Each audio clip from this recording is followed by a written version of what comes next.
Good morning. Now we can continue our topic regarding with economic ideas of Keynes. We have already studied his idea regarding effective demand and underemployment. Next concept is propensity to consume. Propensity to consume. The level of consumption, level of our purchase depends upon level of our income. It is quite nature. He introduced fundamental psychological law of consumption. It is a psychological law of consumption. According to him, if there is an increase in income, he will generally decide consumption between consumption and saving. Suppose our daily income was 100 rupees, then it is increased to 150. Then we will make a decision between consumption and saving. Propensity to consume explain the fundamental relationship between consumption and income. Propensity to consume. It is a concept regarding with the consumption function. So, it explains propensity to consume explain fundamental relationship between consumption and income. It is also called consumption function. Propensity to consume also called consumption function. Regarding with the consumption function, we have to study about average propensity to consume and marginal propensity to consume. Average propensity to consume means its short name APC. For the equation, we can use APC equal to C divided by Y. C means consumption, Y means income. For example, our income is rupees 1000 and we spend our money, our income for consumption is 800 rupees. Then APC equal to 800 divided by 1000. It is equal to 0.8. That is 80% of income spent for consumption and 20% spent for saving. So, Keynes explained APC equal to C by Y, that is income spent for our consumption from our income. The next concept is marginal propensity to consume, short name MPC. It is the ratio of small change in consumption to small change in income. Ratio of small change in consumption to small change in income, that is MPC equal to delta C by delta Y. Here triangle represent delta, that is change. Then Keynes also explained average propensity to save, marginal propensity to save, that we have already studied detail in macroeconomics. So, we have no need to explain much. Here only we have to understand the concept of Keynes. That's only.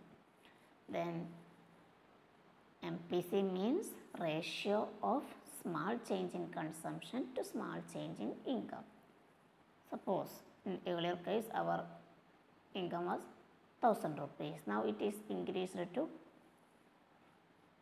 suppose 1200 and this individual may be increases consumption from 800 to 1000 or 900 likewise. So, change in C means the 800 to 900, that is 100.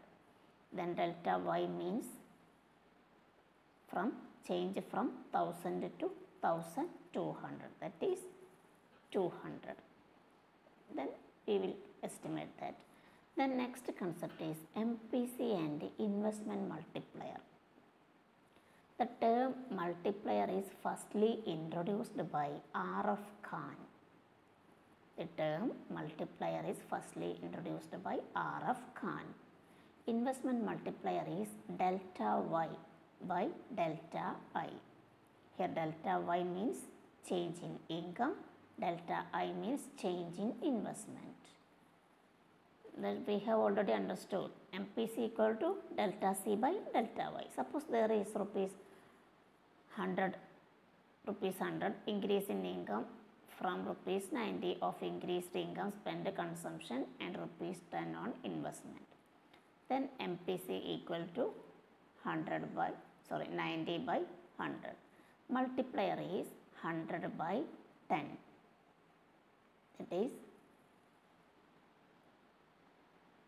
10 rupees is used for investment purpose. Then it is also find by 1 divided by 1 minus MPC. Multiplier also can be find out by the using equation as 1 divided by 1 minus MPC. Multiplier can be find out by using two formula, one delta Y by delta I, that is change in income due to, then change in investment. Another equation 1 by 1 minus MPC. Then investment is multiplier varies directly with the size of MPC. If change in MPC, investment multiplier also change. Investment is determined by marginal efficiency of capital and rate of interest. Here marginal efficiency of capital, it's short MEC. Investment is determined by marginal efficiency of capital and interest. It is a rate of prospective earning on capital or expected rate of profit. Investment will continue to the point at which MEC equal to rate of interest. If MEC was falling more rapidly than rate of interest because of pessimistic tendency among businessmen, decline in the rate of interest will not increase investment. So, investment is normally influenced by MEC and rate of interest. That is already studied in the macroeconomics. It is the, what is MEC? It is the rate of prospective earning. That is, we are expecting our future earning or profit. We are estimating our profit upon our capital. That is MEC. Investment will continue to the point at which MEC equal to rate of interest. If our future profit is very less and interest rate is very high, we will not invest. If it is more than, MEC is more than interest rate, we will invest more. If MEC was falling more rapidly than rate of interest because of pessimistic tendency, if MEC will be very less, businessman is not ready to increase investment. Then what is rate of interest? According to Keynes, interest is the reward paid for parting with liquidity. Interest is a reward paid for parting with liquidity. What is liquidity? Yes, money can be sold into another form very easily. If suppose we deposit our money in the bank, surely bank will use this money for different purpose very easily. That is, money is liquid. It is the reward for not hoarding. So, interest is the reward paid for parting with the liquidity. Suppose if we deposit our cash in the bank, and bank will give interest to us. If we save or keep our money in our hand, we will not get interest. So, it is not reward for hoarding, only reward for paid for parting with the liquidity. Liquidity means desire of people to hold their asset in the form of money. Liquidity means desire of people to hold their asset in the form of money. We are saving our money in bank, that is liquid cash. Keynes has given 3 important motives regarding with the theory of interest. He explained 3 motives to explain rate of interest. First one, transaction motive. Second one, precautionary motive. Third one, speculative motive. First one is transaction motive. It is the money kept for daily transaction. For daily purpose, we are using money. We are going to vegetable shop and grocery. Any purpose we are spending our money daily. That is transaction motive. Precautionary motive is money kept for illness and other emergencies.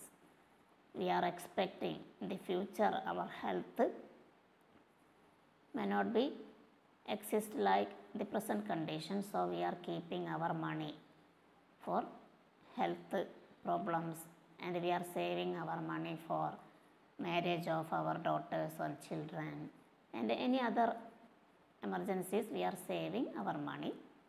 That is precautionary motive. Then third one, speculative or unexpected earning.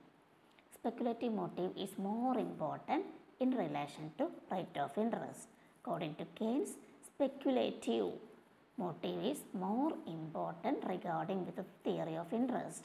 Rate of interest was determined by the state of liquidity preference on the one hand and quantity of money on the other hand.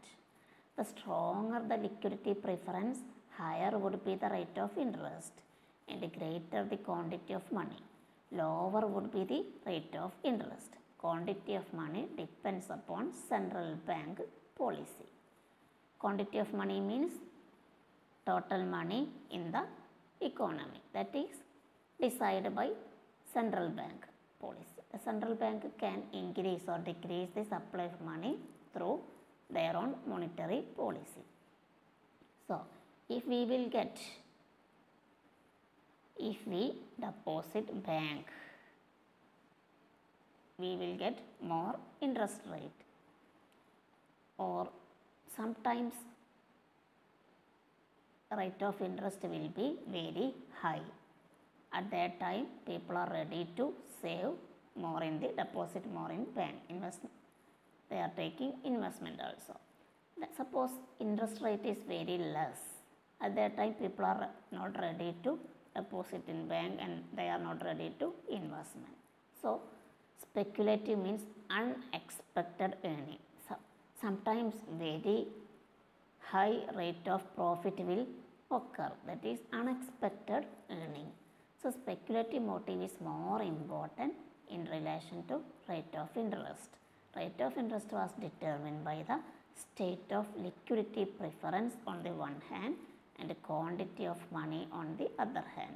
The speculative motive and the liquidity preference theory have already explained the macroeconomics. Next concept, government. Keynes strongly believed government is must for a country. Through the functioning of government only, promotion of full employment, redistribution of income through progressive taxation policy are possible. Government can only stimulate investment for the development of the country, for promotion of full employment and redistribution of income. A government is must. Through progressive taxation policy, government can ensure different developmental program in the country. Government only can stimulate investment in the country. Then we have to study about impact of Keynesian theory upon the economy. The general theory of employment, interest and money. Don't forget this. Keynes' major work, it was an essay. General theory of employment, interest and money is probably the most influenced book in the present century. He was the father of modern macroeconomics. It has influenced economic theory as well as public policy. During the time of depression of 1930s, Keynes' work have influenced very much. So it has influenced economic theory as well as public policy. Public policy means policy of government. His ideas has given a stimulus to the further development of macroeconomics. His ideas gave birth to the development of macroeconomics. That is why he is considered as the father of macroeconomics. The underemployment equilibrium concept is regarded as one of the Keynes' most significant gift to economics. His work regarding underemployment equilibrium is one of the most significant gift to the world of economics. Keynes opposed the gold standard. You have already studied in the international trade theory, like the purchasing power parity theory, gold standard theory, etc. So Keynes opposed gold standard because he thought that under gold standard the function of monetary authorities to manufacture money and hence deal with the unemployment is restricted. So he has not supported the gold standard money for the functioning of the monetary authorities.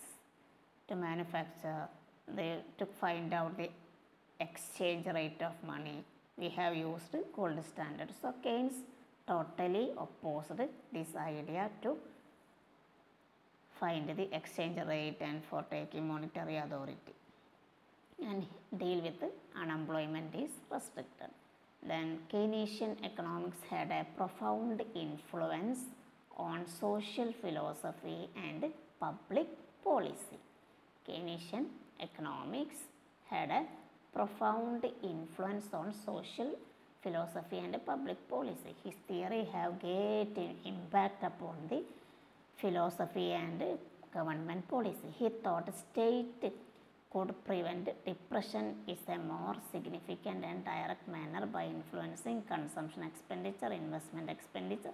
He said that government must take up the responsibility to say there is no general deficiency of aggregate demand. He explained aggregate demand, effective demand, then he opposed full employment theory, then he explained psychological law of consumption, savings.